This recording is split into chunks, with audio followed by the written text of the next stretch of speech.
Are you looking to play a brand new class in TBC Anniversary? You gravitate towards casters, but Shadow Priest, Mage and Warlock sound kinda boring. I introduce you to my Elemental Shaman guide attuned for TBC Anniversary. In this video, I'm gonna break down Elemental Shaman's talents, his strength and weaknesses, what type of a role does he fulfill in raid environment as well as dungeon environment, how is his leveling curve, min-maxing techniques, and so much more. If you're new to this channel, hey, my name is Ace. I stream World of Warcraft Classic TBC Anniversary currently every single day. If you wish to support me, the best way you can do that is just by dropping a subscription and a like. Thank you so much. Now let's move into the video. If you're brand new to the Shaman as a class, I highly recommend that if you are planning to play as Elemental Shaman, that you should maybe consider leveling as Enhancement Shaman instead. In this video's description, I will leave also a guide to my Enhancement Shaman in case you want to check out the leveling curve for him and how to play as Enhancement Shaman. But assuming you're gonna go and level as Elemental Shaman, you should prepare for a little bit of a rougher time compared to his Enhancement brother. Before we move in depth into the talents, rotations, min-maxing and other things, I want to describe Elemental Shaman here as he stands, what type of a character he truly is. The best way to describe this class is that he is an AoE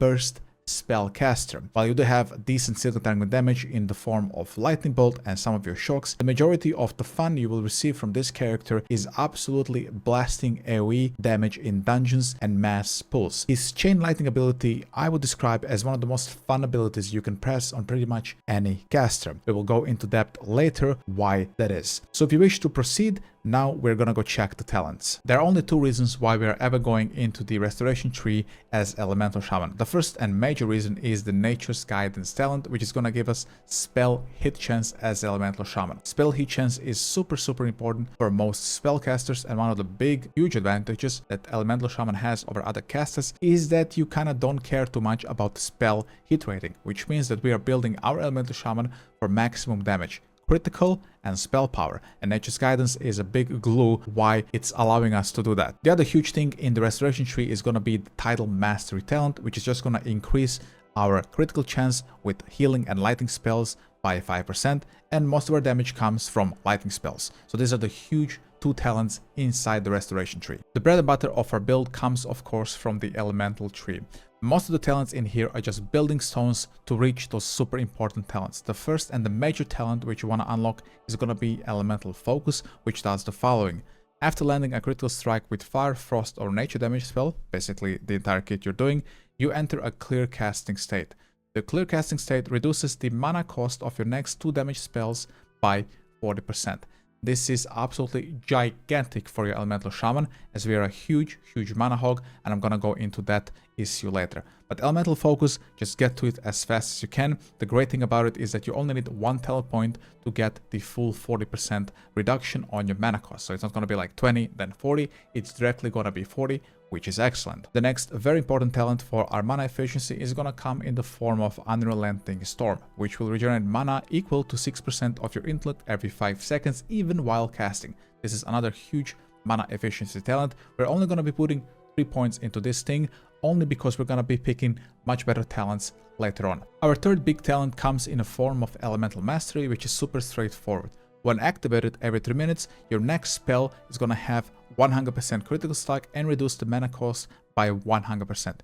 I wanna emphasize something here. You almost always want to use Elemental Mastery in tandem with Chain Lightning, because Chain Lightning will always cost more mana than anything else you have in your kit with the offensive spells. So when you see Elemental Mastery on cooldown, you want to chain it with Chain Lightning, always. And finally, we come to the bread and butter of our build, which is of course going to be Lightning Overload. Lightning Overload is going to transform you into Emperor Palpatine from Star Wars. Unlimited power. Yes, that's going to be you once you max out Lightning Overload. So what does Lightning Overload do exactly? It gives your Lightning Bolt and Chain Lightning spell a 20% chance to cast a second similar spell on the same target at no additional cost that causes half damage and no threat. So here is how this works in practice. You will cast Chain Lightning on 3 mobs, and then Lightning Overload is gonna make it so that your Chain Lightning will cast again.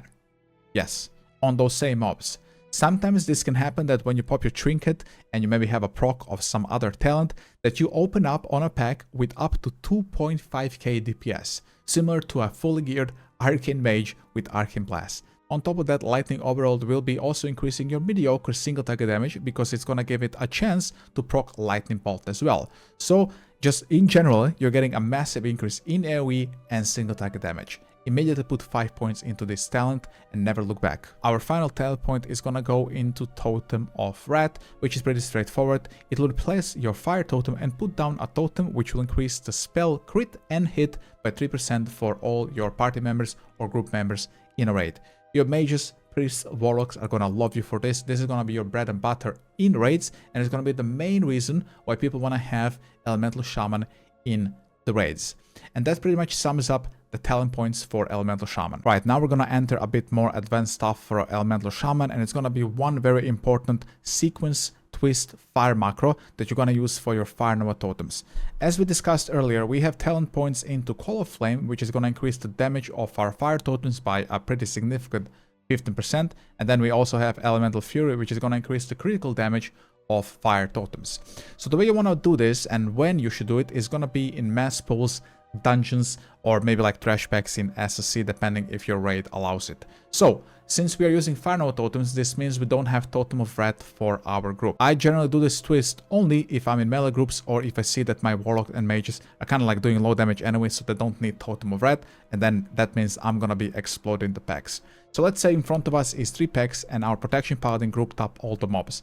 After he has grouped up all the mobs, he will start by placing down a Fire Nova totem. You'll see it on the ground here. It's going to explode in like a second, and it's going to do massive damage to that entire pack. Sometimes upwards to 3k DPS opener.